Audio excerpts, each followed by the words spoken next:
Oke, kembali lagi di Sok Jadi Pandit dan kali ini gue akan bahas eh, final Carabao Cup yang tadi malam baru saja berlangsung antara Chelsea dan juga Liverpool.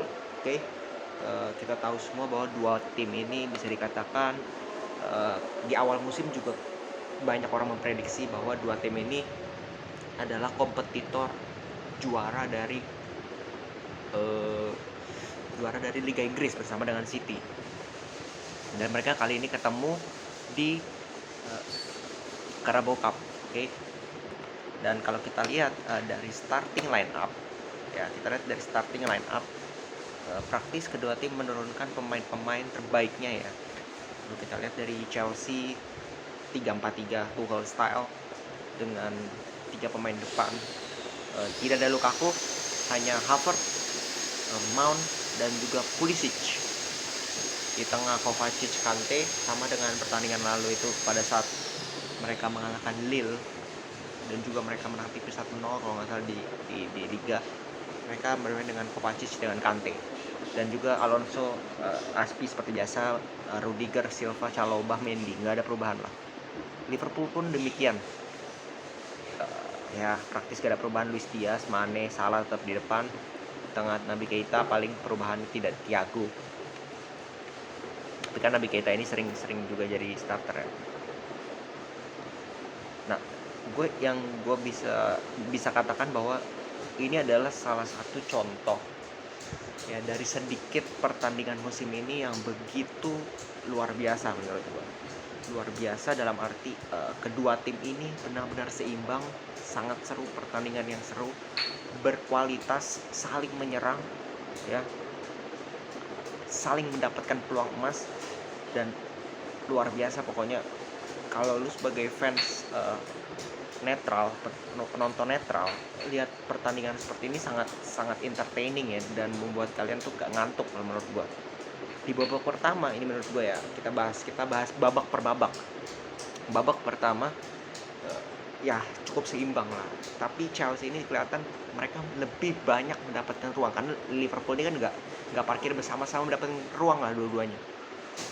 Chelsea dapat beberapa peluang emas loh. Mason mau depan gawang nggak masuk. Dapat beberapa peluang. Pulisic kalau nggak salah depan gawang juga nggak masuk. Gue juga nggak ngerti. Harusnya babak pertama itu bisa 2-0 menurut gue untuk Chelsea ya, untuk Chelsea. Di babak pertama itu mereka tuh banyak dapat peluang emas loh. Liverpool kelihatan babak pertama masih nggak jelek sih sebenarnya, tapi kurang greget lah istilahnya. Mungkin belum panas juga, jadi praktis tidak terlalu berbahaya Chelsea lah di babak pertama. Masuk babak kedua, Liverpool bangun. Liverpool akhirnya menunjukkan kualitas permainannya. Dapatlah beberapa peluang emas juga, dapat gol dianulir dari Matip. Orang bilang kenapa ini dia anulir kan. Kalau kita lihat VAR dan di replay juga dibilang bahwa Van Dijk offside di situ. Dan kalau pada bilang kan yang menerima umpan bukan Van Dijk ya, namanya juga VAR. Kalau misalkan dalam posisi tersebut ada pemain yang bergerak atau mendatangi bola, walaupun dia nggak kena bola ya, walaupun dia nggak dapat bola, dia berusaha untuk mendapatkan bola tersebut dan dia berada di posisi offside, hitung offside. Dan kita tahu sendiri wasit Inggris ya gimana. Chelsea juga dapat 2 gol kalau nggak salah dianulir kan. Jadi ya pertandingan yang cukup banyak, bumbu-bumbunya itu ada semua di pertandingan kali ini. Dramanya juga ada, kualitasnya ada. Dan Chelsea si Liverpool ini kan dapat juga beberapa peluang kan kalau nggak salah di babak kedua. Shooting dari Salah yang itu depan gawang loh, seorang Salah loh, itu harusnya merem masuk itu.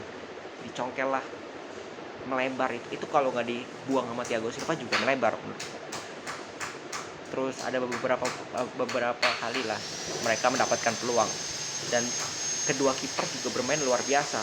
Mendy dan juga Kelleher ini kan diberikan kesempatan oleh Klopp dimain di Carabao. Ini istilahnya liganya dia lah. Alisson gak ikut campur. Dan sebenarnya kalau menurut gua Kelleher ini sama sekali nggak jelek. Setiap kali ditampilkan dia selalu memberikan kontribusi untuk Liverpool. Beda dengan Adrian, beda dengan Karius, pasti ada aja lawaknya. Ini kiper muda loh, tapi dia seakan-akan dia tuh sudah sangat senior dan penampilannya cukup kalem gitu. Jadi ya oke-oke aja menurut gue untuk Klopp memainkan dia di Carabao Cup ini sampai final loh mau dimainin.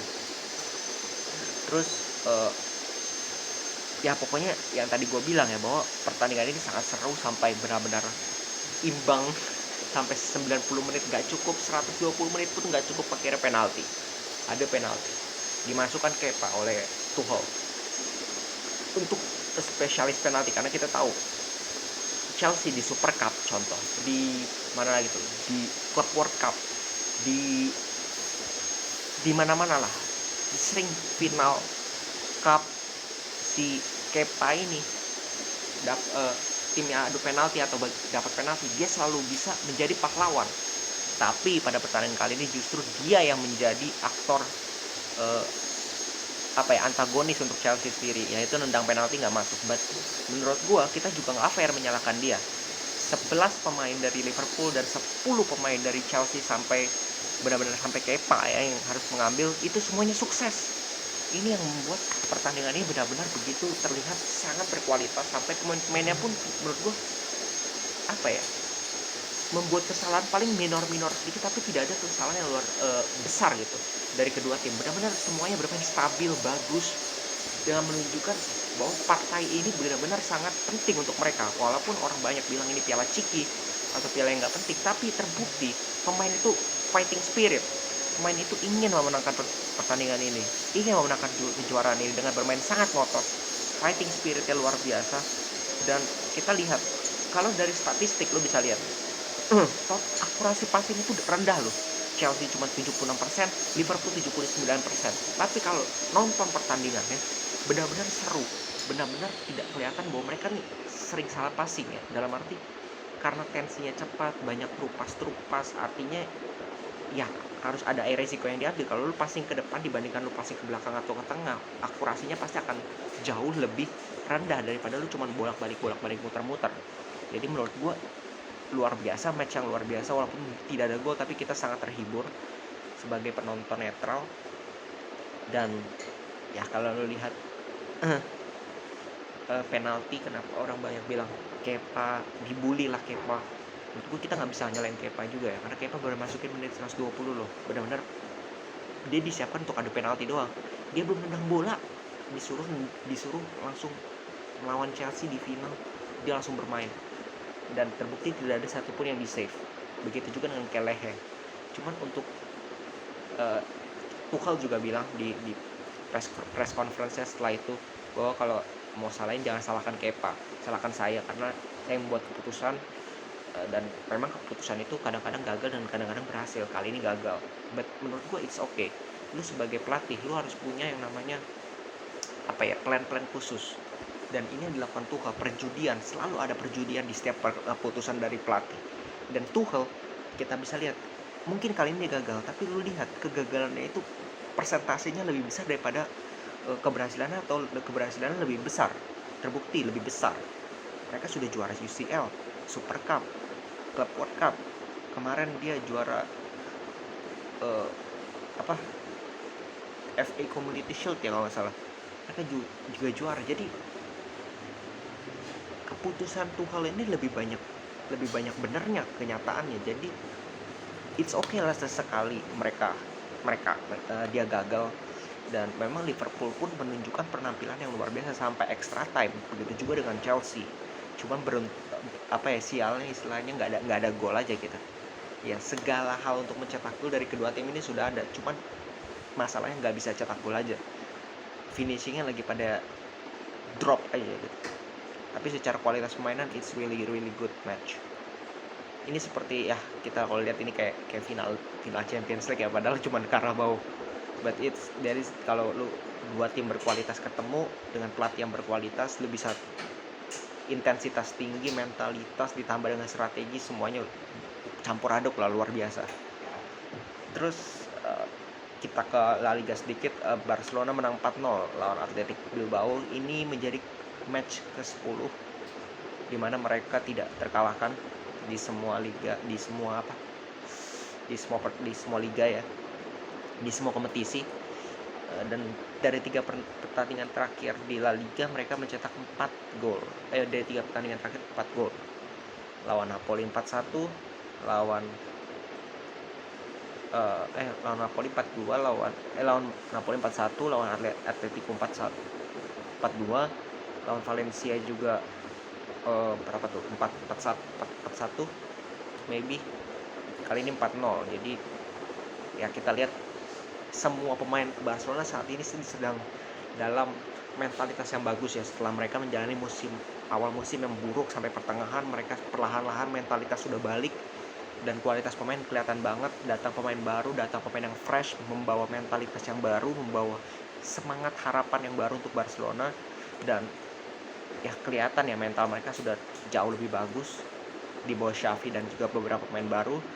Dan mereka sekarang ada di peringkat 4 dengan 25 pertandingan, beda 1 poin dengan Real Betis. Artinya kalau mereka bisa menang, mereka langsung peringkat 3. Jadi that's a really good result untuk Barcelona. Kita nggak usah pedulikan bagaimana permainan dulu lah. Untuk Barcelona yang penting sekarang bagaimana mereka keep up konsisten, karena itu akan membangun yang namanya kepercayaan diri, mentalitas untuk para pemain, sehingga musim depan baru bisa bersaing lagi dengan Real Madrid untuk menjadi juara seperti musim-musim sebelumnya. Oke, segitu dulu pembahasan dari gua. Kita lihat besok itu nggak ada match ya, week mungkin ada IPL, nanti gua akan bikin preview, dan kalau laganya seru gua akan bikin reviewnya. Oke, salam sepak bola.